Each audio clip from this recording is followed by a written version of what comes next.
had a conversation with Arizona's top economist, Jim Rounds, to talk about Peoria and its future economic development capability.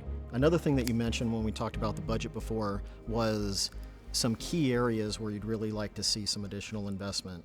And we were talking about air parks, and I'm a big fan of different areas, and every community that has an air park has different opportunities, but a lot of it takes commitment, and it has to be the right time. You have to figure out what kind of businesses are going in there. I know you have a very detailed plan for what you'd like to see accomplished related to the air park after you're elected. Can you tell me about that? Yeah, so from a high level, I started looking at where we were going to be able to drive revenue and really have our focus on revenue. So I looked at the overall map or our roadmap for our city and actually tried to figure out where what I would classify as an economic engine. I've heard you use that term a lot as well.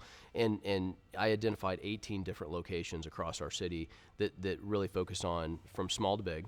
I didn't start with the biggest one first, believe it or not. I automatically went from how are we actually focused on downtown Peoria?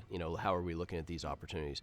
How do we actually improve current businesses or current business opportunities, because we have so many great businesses here in Peoria. How do we actually help them, improve their revenues and focus on that? And you can't just be recruiting outwardly, or inwardly and trying to bring businesses from the outside. I really think we need to focus on how do we actually improve the current businesses and go from there. So taking that thought process, I identified, I'll kind of go over 4 different areas. One, you mentioned the air park. The air park up north between Highway 74 and the 303, right off Lake Pleasant. My view is that I started looking at Scottsdale Air Park, right? Mm-hmm. We're not Scottsdale. We don't need to be Scottsdale. But Scottsdale Air Park drives about $10 billion with a B, of economic impact to the city of Peoria. One of the largest impactors, if not the largest, in the city of Scottsdale. Approximately 55 to 60,000 jobs within 1 square mile of that area. You start to look at that math, and you're like, I want a slice of that pie. I don't need the whole pie. I just need a slice. But more, and one of the biggest factors was $37 million to $38 million of direct taxes on a yearly basis. That's massive capital. So looking at the future of the city, it's like, okay, one is how do we actually take advantage? Everybody talks about TSMC, and TSMC becomes this really sparky word that everybody wants to utilize. I want to figure out how do we actually drive a vision to where we can actually support TSMC, right? Not only for the subcontractors, but the subcontractors and suppliers that are actually supporting those subcontractors. Right. And I think that's really the key. You don't need to be, you don't need to have a TSMC in your city. What you need to do is you need to be able to be the support mechanism for that.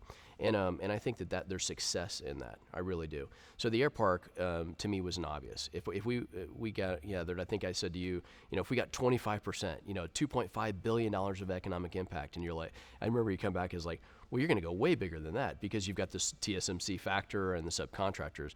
And, the baseline economy that we actually looked at was, okay, we want to drive $2.5 billion of economic impact to the city of Peoria and 15 to 20,000 jobs, and really focus on that area off Highway 74 and the 303 to where we have people going through our cities that are easy access to work. We actually have people that are actually working in our city and be able to drive job opportunities in our city. Not just at a high level, but at every single level.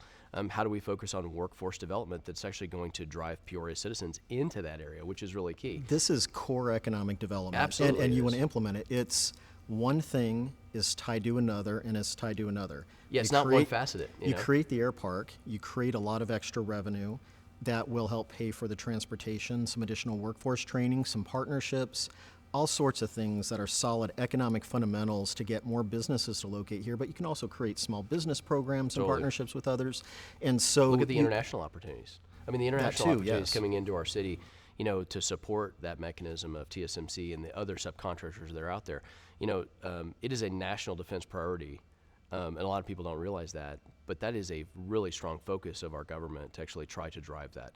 I want Peoria to be a part of that, not just a small part of it. I want to be a big part of it. I think the opportunities that the airport provides to the city of Peoria is major economic growth, major job growth within our city, within our own city walls, and really focus on giving our kids that are in PUSD and other schools that are in our city the opportunity to actually grow up and actually work in their own city, and then be able to return that back to their city, and then 25, 30 years from now, them raising their same kids following that same principle. We don't have that mentality. So that's the first. The second would actually be, I'm going to say, a hospital in Peoria specifically, and we mentioned it earlier.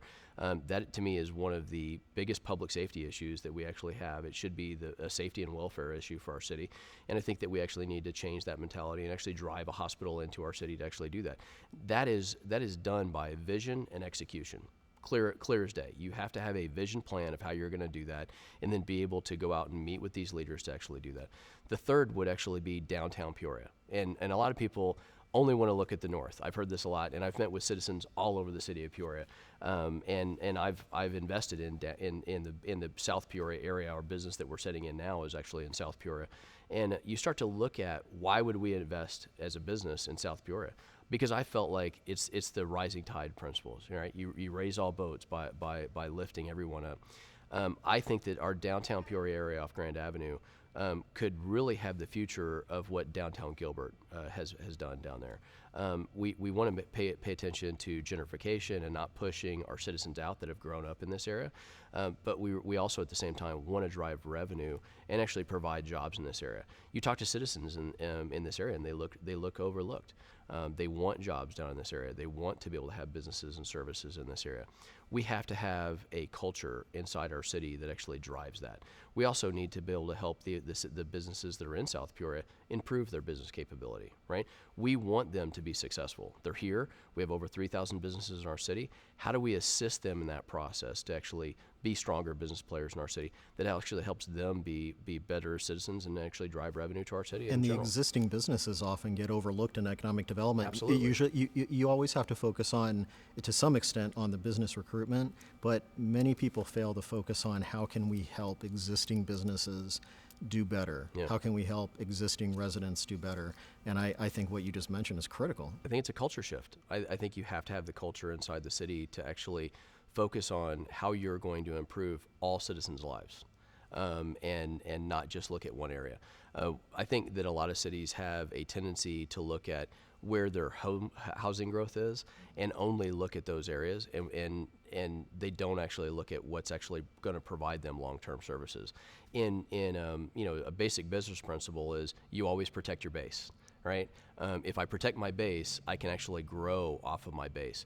You give a great example that I absolutely love, that I've heard you give it a couple times, with the 50 cents out of your pocket, right? And it's like, what's it take to grow this? And people were like, well, it only take, I have to grow that by 50%. And it's like, no, I've got to double it. I've got to have that thought process of how am I going to invest something into the city?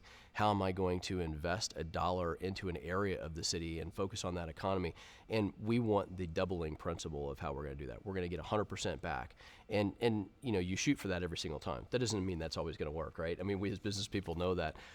But the goal is to always constantly improve. The goal is to constantly improve your revenue stream, constantly improve the businesses that are in your city, constantly improve services to the citizens that are doing that, and you have to protect your base to do that. So if you protect your base by reducing bond usage, reducing debt, overall city debt.